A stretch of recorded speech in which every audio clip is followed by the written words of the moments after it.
Hierdie is Landbouweekblad se weervernoot video vir Clan William. In kort, kalm toestande oorheers, spuitvensters bly oop. Hier is die besonderhede. Sedert Januarie het ons 134 mm reën gehad, 97% meer as die 5-jaar gemiddelde.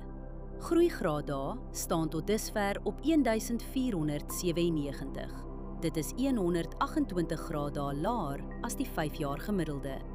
Die laagste temperatuur wat voorspel word is 12,2 grade. Die hoogste is 25,9 grade. Die grootste dag tot nagwisseling is sowat 14 grade, matig en binne normale grense. Net 0,1 mm reën word die week verwag.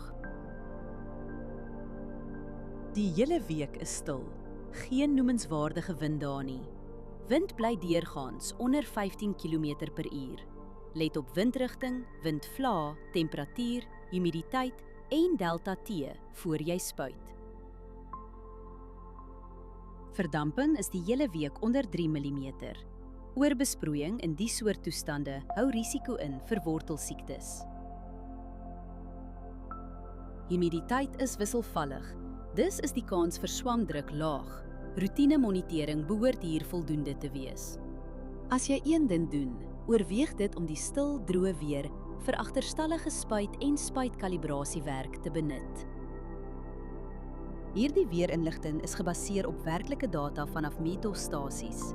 Die data word deur TerraClim skoongemaak en geverifieer.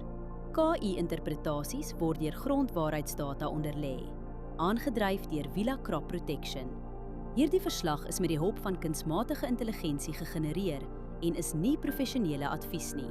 Ga na weather.villacrop.co.za en kies die weerverslag vir jou streek.